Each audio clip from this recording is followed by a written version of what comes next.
Bonjour et bienvenue sur le podcast Ivoire Talent, votre nouveau rendez-vous hebdomadaire d'information et de partage d'expériences sur les sujets brûlants de la vie active et professionnelle. Je suis Marc Landry, votre humble serviteur, et j'anime ce podcast avec mon colistier Franck. Comment tu vas, Franck? Hello Landry, hello à tous nos auditeurs, je vais très bien, malgré ce climat un peu morose, mais ça va. Et toi-même? Oh, je vais bien, je suis confiné, mais je vais bien, grâce à Dieu. Alors D'accord. Franck, qu'est-ce que nous avons au menu aujourd'hui? Alors au menu et dans la continuité de notre promesse, nous avons souhaité faire cet épisode-là spécial dans l'optique et dans la continuité de l'esprit du podcast.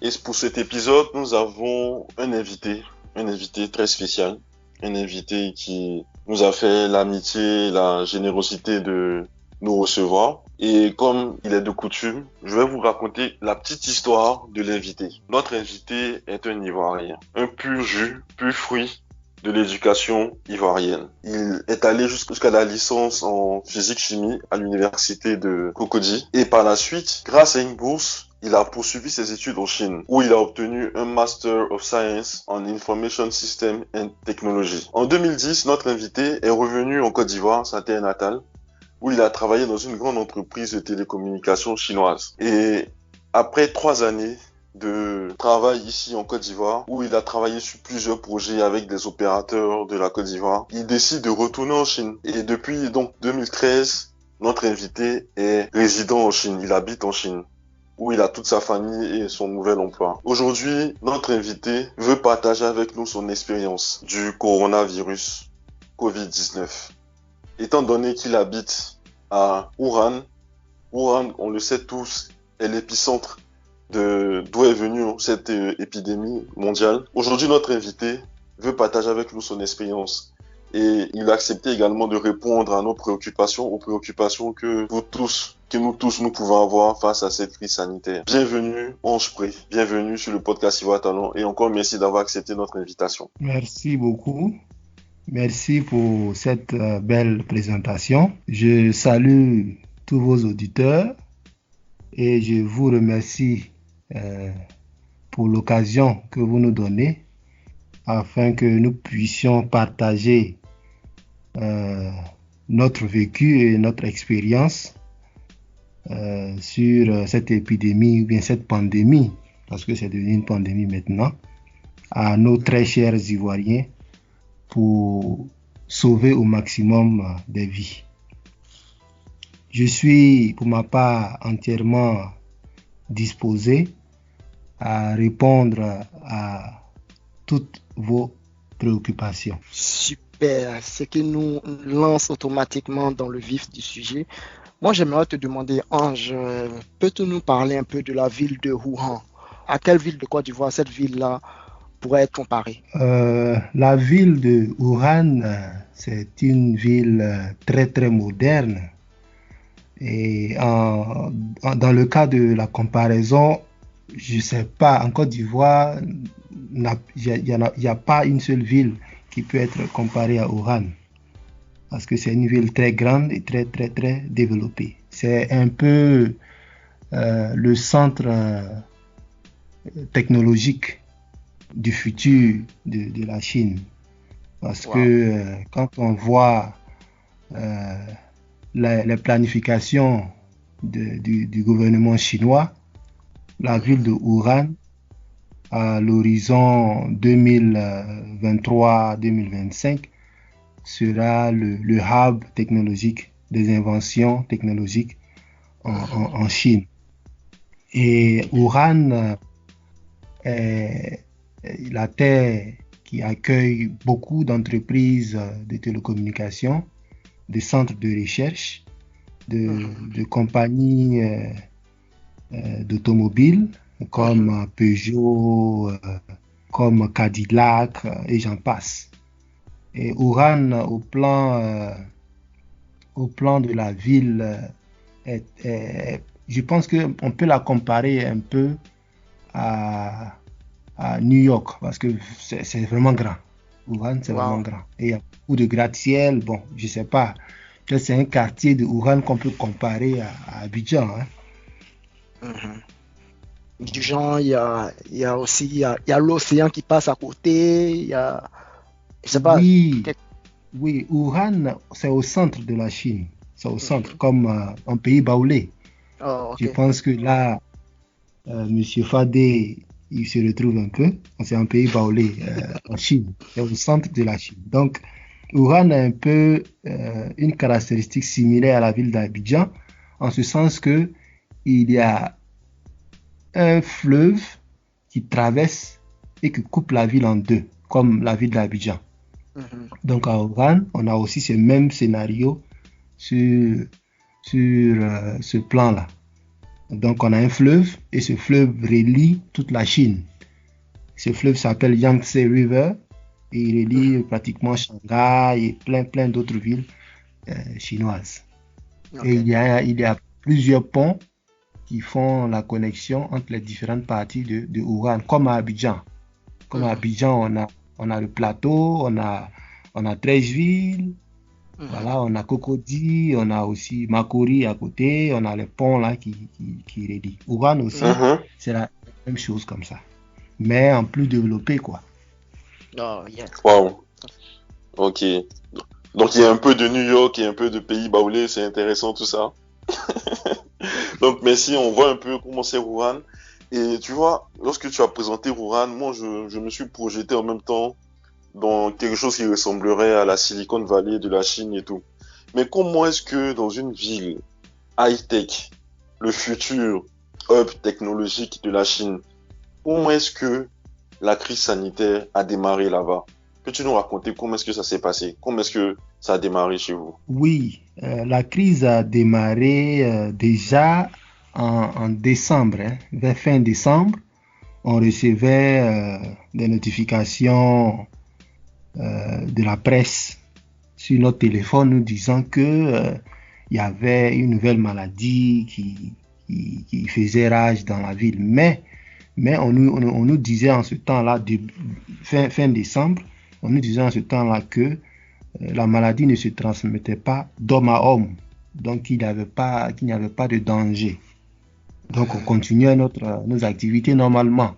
Il y avait ce lieu-là, je pense que vous avez un peu lu dans la presse, ce lieu qu'on appelle le marché aux poissons ou bien le marché aux animaux sauvages, je ne sais pas comment on appelle ça en Mhm. français, qui avait été identifié comme le point de départ du virus. Mhm. Voilà, donc c'est ce qu'on on avait reçu comme information ici vers fin décembre, que si tu ne voulais pas contacter la maladie, il ne fallait pas aller vers ce marché-là. Donc, on évitait simplement d'aller vers le marché, puisque la transmission ne se faisait pas d'homme à homme. Donc, on a vécu dans ça jusqu'à janvier, début janvier.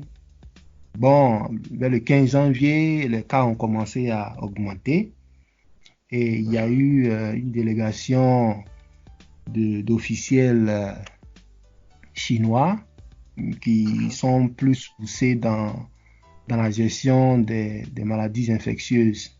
Mhm. Donc, ils ont fait un rapport le 15 janvier et c'est à partir de là on a commencé à savoir que la maladie se transmettait d'homme à homme. Mais Wow. malgré ça, on allait quand même au travail. On nous disait simplement de porter des masques et de ne pas rendre visite à nos connaissances, de se distancer un peu de la société, de vivre un peu de façon isolée, quoi. Voilà, Mhm. d'éviter les contacts et tout et tout. Et malgré toutes ces mesures, les cas augmentaient toujours.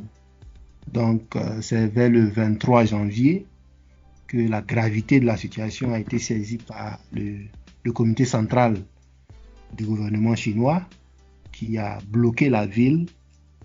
Euh, Comment on appelle ça? On appelle ça le lockdown en anglais. Donc, Mhm. on a fermé totalement la ville. Les transports ont été fermés. Euh, les entreprises ont été fermées. Mhm.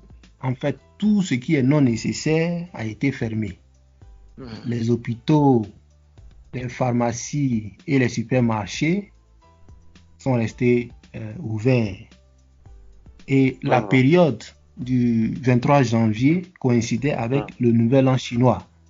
Donc, ce qui fait qu'il y a beaucoup de personnes qui sont dans la ville de Wuhan, qui sont sorties de la ville, puisque le nouvel an chinois, il y a beaucoup de travailleurs migrants chinois qui vont dans leur province.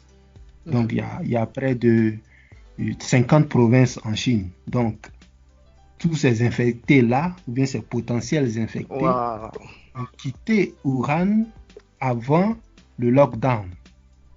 Donc, toute la propagation de la maladie dans le reste de la Chine. Donc, maintenant, sur l'origine de la maladie, elle a commencé comme je l'ai décrit tout à l'heure, mais à proprement dit, on ne sait pas comment c'est apparu. Parce qu'il y a tellement de théories, on nous dit non, que ça a commencé dans le marché. Il y a d'autres qui disent non, ça a commencé avec une invasion secrète des militaires américains. Parce que il faut le dire aussi, il faut le dire que Wuhan a abrité des jeux militaires en octobre 2019.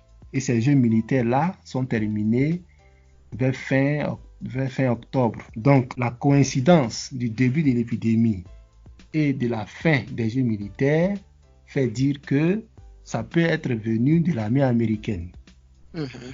Donc, il y a deux scénarios plausibles. Pour le moment, personne ne sait d'où vient cette maladie. Surtout avec la guerre économique entre la Chine et puis les États-Unis. Bon. Ah oui, c'est aussi ça. Franchement, c'est très bien expliqué avec assez de détails. Nous sommes un peu plus informés sur le démarrage de la crise à Wuhan. Mais moi, j'aimerais savoir, est-ce que tu as eu des proches qui ont été touchés par ce virus, des connaissances? Des proches, heureusement, non.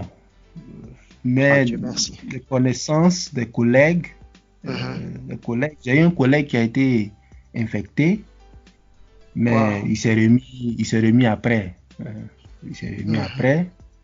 J'ai aussi un autre ami qui a eu ses beaux-parents aussi infectés. Ils s'en sont aussi remis. Donc pour dire que c'est pas quelque chose d'effrayant, c'est une maladie comme tout autre. Seulement qu'elle est nouvelle et elle fait beaucoup le buzz. Donc ils ont eu de la fièvre et ils sont à l'hôpital et ils ont été pris en charge. Donc maintenant ils vont bien. Mais des proches comme au niveau de la famille nucléaire, non, on n'en a pas eu. Je merci alors. Et tu sais, Ange, pendant cette période, il y avait des vidéos qui circulaient où on montrait comment la Chine avait construit en un temps record, je crois en moins de 2 semaines. C'était 10 jours. 10 jours, c'était 10 jours, effectivement, l'hôpital de Wuhan. L'hôpital. Donc, est-ce que tu confirmes? Et puis aussi, j'aimerais te demander comment est-ce que tu as vécu cette crise-là, d'un point de vue social, d'un point de vue professionnel également. Ok. La dernière question, c'est comment j'ai vécu cette crise-là d'un point de vue social et économique, c'est ça? Voilà, économique, c'est ça. Parce que je suppose qu'arrivé un moment, il y avait des difficultés pour aller au travail. Comment est-ce que vous avez vécu ça? Comment est-ce que... En fait, l'idée derrière, c'est quel est le plan qui a été mis en place par le gouvernement chinois? Moi, j'ai juste cité l'exemple de l'hôpital qui a été construit en 10 jours, parce que pour nous, c'était vraiment un exploit. Mais au-delà de cet hôpital-là, quel est le plan qui a été mis en place et comment est-ce que tu l'as vécu économiquement, professionnellement?